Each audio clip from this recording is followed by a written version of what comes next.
já se sentiu observado?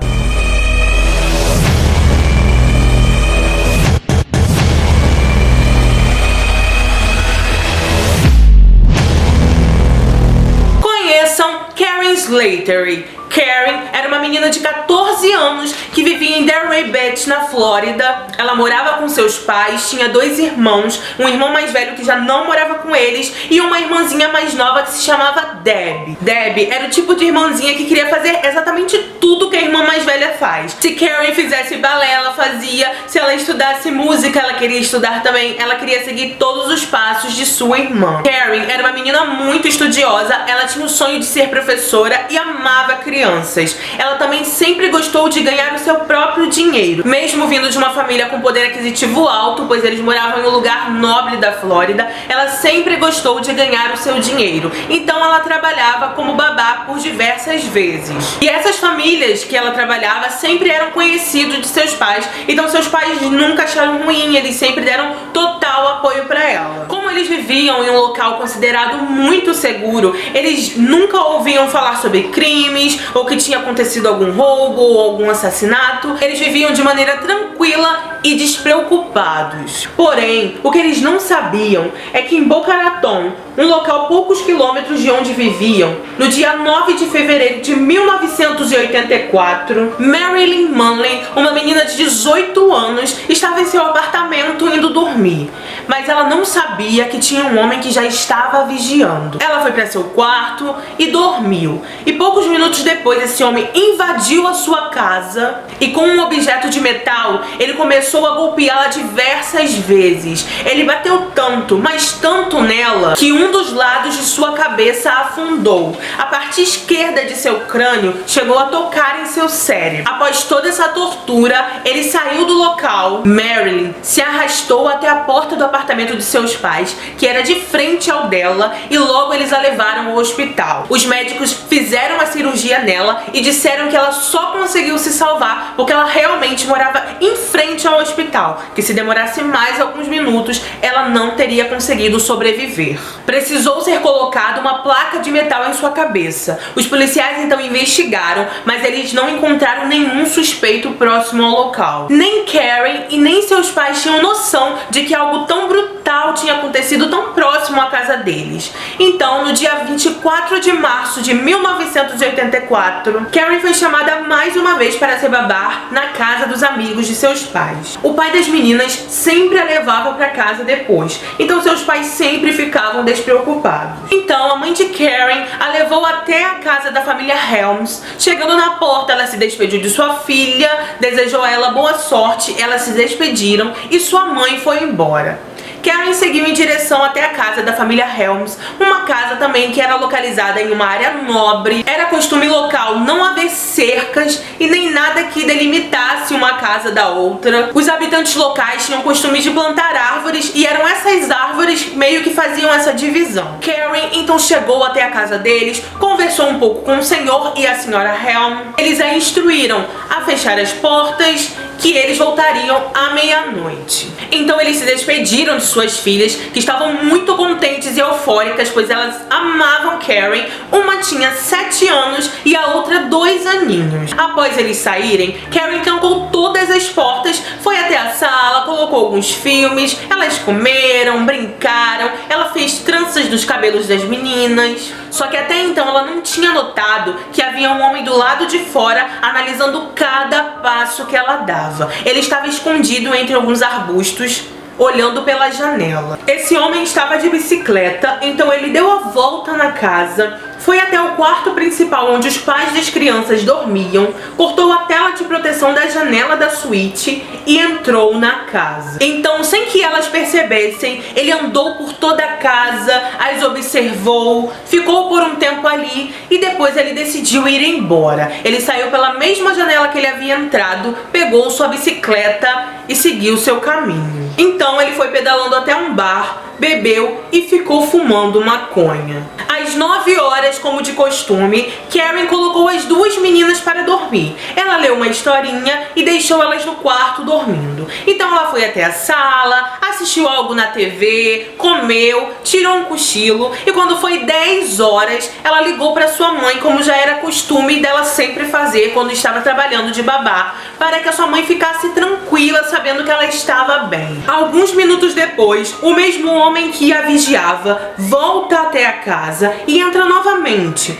Ele olha o quarto das crianças para ver se estavam dormindo. Karen escuta um barulho estranho, então quando ela se vira, o vê. Ela não tem nenhuma chance. Ele vem de forma furiosa e a agarra, começa a espancá-la e começa a esfaqueá-la. Ele a joga no chão e então esfaqueia ela 18 vezes com um facão nas costas e no pescoço. Ele a pega pelos tornozelos, a arrasta até o quarto principal, tira sua roupa, levanta sua blusa e tampa seu rosto e então começa a estuprá-la. Ele toma todos os cuidados para que ele não deixe nenhum vestígio e nenhuma digital. Ele coloca algumas meias em suas mãos e em seus pés para que os policiais não encontrem nenhum vestígio seu. À meia-noite, o senhor e a senhora Helm chegam e encontram sua cozinha lotada de sangue. Então eles saem de casa e ligam para a polícia. A polícia chega e eles pedem por favor que encontrem suas filhas. Os policiais entram, pegam as crianças e entregam a eles.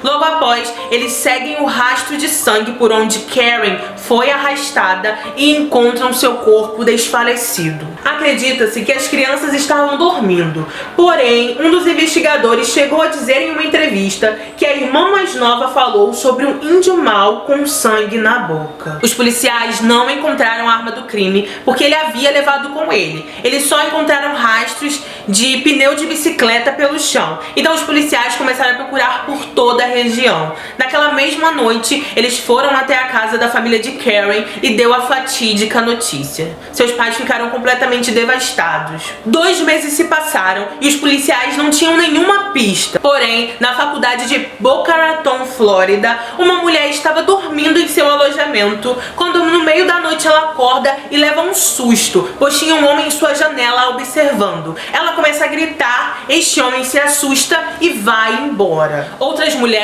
também estavam reclamando sobre um homem branco que estava rondando o campus e mostrando suas partes íntimas a elas. Essas mulheres foram até a delegacia e se queixaram disso. Uma delas até fez um retrato falado. E através desse retrato falado, os policiais começaram a procurar em seus registros se tinha algum homem que se encaixava naquelas descrições. Então, eles encontraram um homem. Era Duane Eugene Owen. Ele nasceu no dia 13 de fevereiro de 1961, em Indiana. Ele morava com seus pais, mas não teve uma infância muito adequada. Owen e seu irmão sofriam abusos psicológicos e físicos por parte de sua mãe e seu pai. Um de seus ex-vizinhos disse que um caminhão de cerveja era entregue na porta toda semana e que os meninos tinham livre acesso a bebidas alcoólicas. Seus pais eram alcoólatras, então sempre tinha bebida à vontade na casa. O irmão dele disse que quando tinham 9 anos, sua mãe lhes oferecia uma bebida que continha vodka e Sprite. Algum tempo depois, sua mãe morreu e seu pai cometeu suicídio. Então Owen e seu irmão foram entregues a um orfanato, onde mais uma vez ele sofreu abuso sexual. Ele saiu do orfanato em 1979,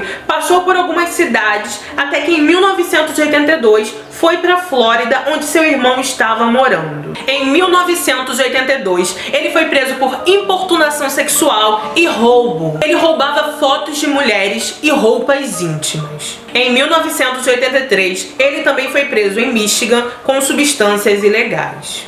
Então, os policiais, com todas essas informações, ficaram bem atentos e chamaram aquelas mulheres que haviam visto esse homem para poder identificar. Só que naquela semana era feriado do Memorial Day e muitas daquelas mulheres estavam na casa de seus pais, tinham viajado para curtir o feriado. Então os policiais tiveram que esperar passar este feriado e esperar que elas retornassem para poder fazer a identificação. Só que isso custou muito caro e no dia 28 de maio de 1984, Georgina, uma mulher de 38 anos que tinha 2 filhas com idade entre 13 e 9 anos, estavam em sua casa, suas filhas estavam vendo um filme na TV e ela estava lendo um livro em seu quarto. Então, por volta das 11 horas, suas filhas seguiram até o quarto delas e foram dormir. Georgina aproveitou, terminou de ler seu livro e foi dormir. Porém, a janela de seu quarto tinha uma cortina bem fina e transparente, e ela não sabia que Dwayne Owen estava do lado de fora a observando e só esperando que ela adormecesse para invadir a sua casa. Assim que ela dormiu, ele cortou a tela de proteção de sua janela, invadiu seu quarto e com um martelo ele começou a dar marteladas em seu corpo e em sua cabeça. Georgina morreu depois de tantas marteladas em sua cabeça. Ela foi estuprada e ele deixou ela nua com os braços abertos. Como no assassinato de Karen, ele também tampou sua cabeça. Georgina também foi sufocada com tanta força que o pescoço dela quebrou. Só que Dwayne Owen cometeu um grande erro. Ele deixou a digital de seu dedinho mindinho esquerdo na capa do livro de Georgina. No dia seguinte, no dia 29, as filhas de Georgina acordam e encontram sua mãe naquele estado. Elas então vão até a casa de um vizinho próximo e ligam para emergência. Os policiais chegam e notam muitas semelhanças entre os dois crimes. A questão da janela, da tela cortada, por haver crianças dormindo em outro quarto. Então os policiais entenderam que os dois crimes tinham sim uma ligação. O feriado passou e então as meninas da faculdade voltaram. Elas foram até a delegacia e reconheceram Dwayne Owen. Os policiais então emitiram um mandado de busca e em menos de 24 horas ele foi encontrado. Os policiais o prenderam então por ataque ao pudor, mas na verdade eles queriam que ele confessasse os assassinatos. Então eles começaram o interrogatório e tocaram nos nomes de Karen e Georgina. Dwayne ficava debochando e se fazendo de desentendido. Ele se achava muito esperto. Porém, os policiais mostraram que tinham provas. Os policiais falaram pra ele que tinham como provar que ele esteve na cena do crime. Falaram sobre a digital encontrada no local e então ele confessou o assassinato de Georgina. Após a primeira confissão, os policiais começaram a questionar sobre Karen. E então, depois de algumas horas, ele contou como tudo aconteceu. Ele disse que a escolheu de maneira aleatória, que ele estava rondando de bicicleta, provavelmente escolhendo sua vítima, quando a viu e a quis. Ele se sentia totalmente orgulhoso do que tinha feito, ele falava com um ar de vitorioso. Então, após confessar sobre Georgina e Karen, ele também confessou sobre o ataque brutal que ele fez a Marilyn. Dwayne Eugene Owen foi julgado pelos dois assassinatos. Um dos julgamentos foi em 1985 e o outro em 1986. E nos dois julgamentos, ele recebeu pena de morte. Um dos investigadores do caso disse que, assim como Ted Bundy, ele deve ter muitos crimes que sequer foram ou serão ligados a ele.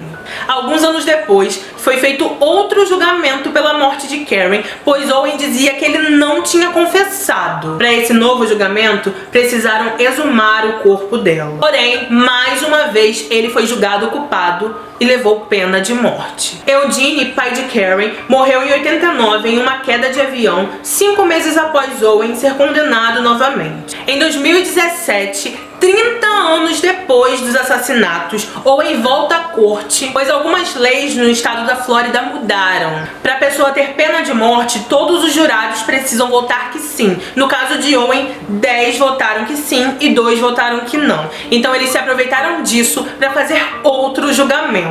Os advogados de Owen também dizem que os juízes não levaram em conta a infância traumática que ele teve. Mas segundo minhas pesquisas, em alguns lugares diziam que o juiz negou, em outros lugares diziam que ele ainda está esperando. O que se sabe é que até hoje ele cumpre sua sentença na prisão, porém sua sentença de morte ainda não foi cumprida. Nenhum dos familiares de Karen esteve presente no julgamento de 2017. Um dos legistas, no dia do julgamento de Karen, disse que ela ficou viva por 1 minuto e que ela sentiu todas as facadas que ele deu em seu corpo. Debbie, a irmã caçula de Karen, segundo as palavras dela, pelo trauma de perder sua irmã, se tornou policial e se sente mais segura, podendo proteger outras pessoas. Os pais de Karen fizeram uma escola que apoia pessoas com paixão pelo ensino, exatamente como sua filha. Se chama Centro de Pesquisa Educacional para Desenvolvimento Infantil Karen Slattery. Então, gente, chegamos ao final de mais um caso. Esse caso me traz um pouco de revolta, porque era uma menina novinha, de 14 anos, ela tinha um futuro inteiro pela frente. Não só ela, como Georgina, a Marilyn, que também foi atacada. Esse homem, ele realmente era uma força brutal e feroz. Até hoje, as pessoas daquela região não aceitam esse crime e isso trouxe um certo medo para a localidade. Mas, apesar de tudo isso, eu espero que vocês tenham gostado, que eu tenha conseguido me expressar da melhor forma para que vocês entendam esse caso. Deixe aqui, por favor, nos comentários o que vocês acharam, o que vocês acham da sentença dele, o que vocês acharam do caso em geral. E se inscrevam no meu canal, ativem o sininho. É muito importante pra mim que vocês também compartilhem esse vídeo, porque eu tô fazendo muita pesquisa por trás. Muitos desses casos que eu tô trazendo aqui pro YouTube não tem nada em português, é muito raro. Então eu tenho que procurar em jornais, em reportagens, em entrevistas da época, que tá tudo em inglês, eu preciso traduzir. Então dá um trabalhinho extra, mas eu fico muito feliz. Se você já chegou até aqui, quer dizer que esse trabalho tá valendo a pena sim. Também eu queria pedir pra vocês me seguirem nas minhas redes sociais. Eu sou @marissa.neves no Instagram e @marissaneves no TikTok. Muito obrigada pela presença de vocês aqui. Em breve teremos um próximo caso. Sempre tá rolando enquete lá no Instagram pra vocês escolherem qual o caso que eu vou trazer. Muito obrigada por tudo. Fiquem com Deus. Um beijo e até o próximo vídeo. Tchau!